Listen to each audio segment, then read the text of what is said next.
मुंबईसह MMR रिजनसाठी आजचा दिवस खूप महत्त्वाचा आहे. पुढचे 5 वर्ष मुंबईकर किंवा ठाणेकर आणि इतर MMR रिजनमध्ये राहणाऱ्या लोकांसाठी जो व्यक्ती निवडून येणार आहे तो काम कसं करेल, त्यांचं भविष्य कसं उज्ज्वल करेल, यासाठी आजचा दिवस महत्त्वाचा आहे. निवडणूक मतदान होत आहे आज. माझ्यासोबत या सगळ्या विषयांवर चर्चा करण्यासाठी डॉक्टर श्रीकांत शिंदे आहेत. डॉक्टर साहेब, आज ज्या प्रकारे मतदान होत आहे, महत्त्वाचा टप्पा आहे आजचा आणि लोकही येत आहेत, काय विश्वास आहे आणि काय अपील कराल लोकांना? मला वाटतं सगळीकडे उत्साहाने मतदान सुरू आहे आणि सगळीकडेच मुंबई असेल, MMR असेल किंवा पूर्ण महाराष्ट्र असेल, महायुतीसाठी खूप चांगलं पोषक असं वातावरण जे आहे आज आपल्याला सगळीकडे पाहायला मिळतं आहे. आणि याच्या अगोदरच्या निवडणुकीमध्ये देखील तसंच वातावरण होतं, म्हणून एवढ्या मोठ्या प्रमाणामध्ये नगरपालिकेमध्ये महायुतीला यश मिळालं. आणि मी लोकांना आवाहन करतो की जास्तीत जास्त संख्येने जे आहे आपण बाहेर निघा, लवकर लवकर मतदान करून घ्या. आणि ह्या निवडणुका कुठे 5 वर्षानंतर होत आहेत, कुठे 8 वर्षानंतर, कुठे 10 वर्षानंतर होत आहेत. हे देखील खूप महत्त्वाचं आहे की त्या ठिकाणी निवडणुका झाल्या नव्हत्या, म्हणून आज मतदार बाहेर पडून पुढील दिशा ठरवणं खूप गरजेचं आहे की आपल्याला कोण लीड करणार आहे, आपल्या या विभागामध्ये, प्रभागामध्ये कशा प्रकारे जे आहे विकास कामं आपल्याला करून घ्यायचे. तर मला आपल्या सगळ्यांना विनंती करायची आपल्या माध्यमाने की जास्तीत जास्त लोकांनी जे आहे बाहेर निघून जे आहे मतदान करा. यंदाची निवडणूक ठाकरे बंधूंनी मराठी अस्मिता आणि अस्तित्वाच्या नावानं लढली. तुम्ही विकासाच्या नावानं लढलात की आम्ही विकास किंवा कामाच्या जोरावरती आम्ही निवडून येऊ. प्रामुख्यानं जनता कोणासोबत राहील हा विश्वास तुम्हाला आहे आणि एवढ्या वर्षानंतर देखील अस्तित्वाचा विषय राहत असेल, कारण ते तुमच्यावर आरोप करतात की मराठी माणसाचं पलायन करण्यासाठी भाजप तुम्ही जबाबदार आहात. ठाणेकर म्हणून ठाण्याचा परफॉर्मन्स तुम्ही कसा पाहता? ठाण्यामध्ये देखील पूर्ण बहुमताने जे आहे ही महायुती सत्ता या ठिकाणी येईल आणि महायुतीचाच महापौर बसेल. आणि राहिला प्रश्न जे आहे कुठल्या मुद्द्यावरती निवडणूक लढली त्यांनी, ते कुठल्याही मुद्द्यावरती निवडणूक लढू द्या, पण आम्ही जे आहे ही डेव्हलपमेंट आणि विकासावरती जे आहे निवडणूक लढलेली आहे. कशा प्रकारे या मुंबई MMR रिजनमध्ये असेल किंवा महाराष्ट्रामध्ये असेल जी कामं आम्ही केली तीच लोकांना जाऊन सांगितली. आम्ही कुठेही जे आहे हे मराठी माणसासाठी आम्ही एकत्र येतो जो दिखावा करतायत काही लोक, मला वाटतं लोकांना देखील माहिती आहे की बाबा कोण आपल्यासाठी काम करणार आहेत. आणि तशाच प्रकारे जे आहे हे उद्या आपल्याला रिझल्ट देखील कळेल.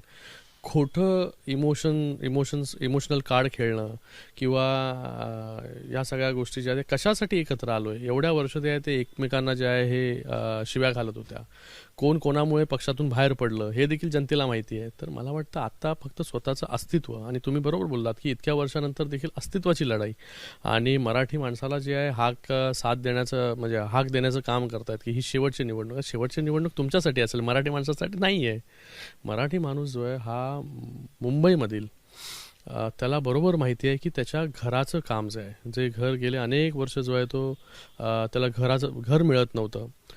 BDT चाळचा विषय असेल, SRAचा विषय असेल, रमाबाई नगरचा विषय असेल, कितनी कामगारांच्या घरांचा प्रश्न असेल, पोलिसांच्या घरांचा प्रश्न असेल, हे इतके वर्ष सोडवले नाही, पण आमच्या महायुतीच्या सरकारने सोडवले. जे इन्फ्रास्ट्रक्चरचं काम केलं महायुतीच्या सरकारने केलं, तर लोकांना सहज या सगळ्या गोष्टी दिसत आहेत, सांगायची गरज नाही.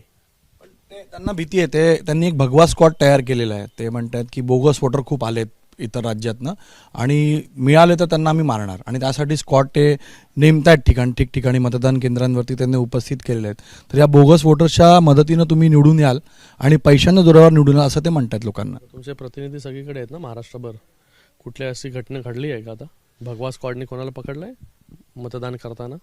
बघा ह्या सगळ्या गोष्टी ज्या आहेत त्या बोलण्याच्या आहेत. 1 वाजत आला, अजून एकही अशी घटना जी आहे जिथे बोगस मतदान ह्या सगळ्या गोष्टी ज्या आहेत ते आपल्याला पाहायला जे आहेत ते मिळालं नाही. तुरळक ठिकाणी जे आहे ते प्रत्येक निवडणुकीमध्ये आपल्याला या सगळ्या गोष्टी ज्या आहेत ते पाहायला मिळतात. पण मला वाटतं लोकांची दिशाभूल करणं जे आहे ते शेवटच्या क्षणापर्यंत, मला वाटतं 5 वाजेपर्यंत ते लोक करणार आहेत, पण लोक त्याला बळी पडणार नाही. लोक जे आहे हे महायुतीलाच जे आहे मतदान करतील.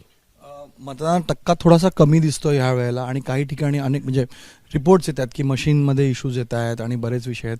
त्याला तुम्ही केटर करणार आहात? त्याला तुमच्या पक्षाकडनं काही, कारण लोकांना त्रास न व्हावा आणि मतदान चांगलं व्हावं याची जबाबदारी तुमच्यावर देखील आहे. हे नक्कीच लोक कार्यकर्ते आमचे पदाधिकारी जे आहे हे ग्राउंडवरती आहेत सगळीकडे. जिथे जिथे या सगळ्या घटना घडत असतील तिथे इलेक्शन कमिशन ऑफ इंडिया पण अलर्ट मोडवरती आहे. मशीन कुठे खराब झाली तर तिथे रिप्लेस करण्याचा व्यवस्था जी आहे सुरुवातीला जरी कमी मतदान झालं असेल तरी मला वाटतं की ह्या पुढील काही तासांमध्ये जे आहे हे मतदान जे आहे मोठ्या संख्येमध्ये होईल, पर्सेंटेजमध्ये होईल. नगरपालिकेमध्ये देखील आपण पाहिलं मोठ्या संख्येमध्ये मतदान झालं, तर इथेही तसंच होईल. शेवटचा प्रश्न, तुम्ही विश्वास, एक आत्मविश्वास आहे की महायुती सगळ्या जागांवरती किंवा सगळ्या महानगरपालिकांवरती निवडून येईल.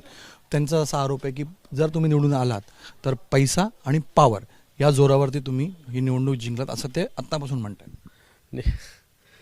मला वाटतं ह्या लोकांनी प्रचार जो आहे हा प्रचारामध्ये या सगळ्या विरोधकांनी किती टक्के आपली पूर्णपणे क्षमतेने काम केलं, किती मग महानगरपालिकेमध्ये हे सगळे जे नेते आलेत ते गेले.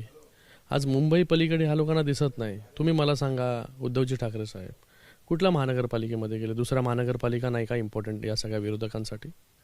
राज ठाकरेजी कुठल्या महानगरपालिकेमध्ये गेले? त्यांचा जीव जो आहे तो फक्त एकाच महानगरपालिकेवरती अटकला आहे. जेव्हा तुम्ही कुठेच जात नाही, कार्यकर्त्याच्या मागे उभे राहत नाही, नगरपालिकेमध्ये पण उभे राहत नाही. नगरपालिकेमध्ये तर एकाही नगरपालिकेमध्ये गेले नाही प्रचाराला, यांचे नेते पण गेले नाही, हेही गेले नाही.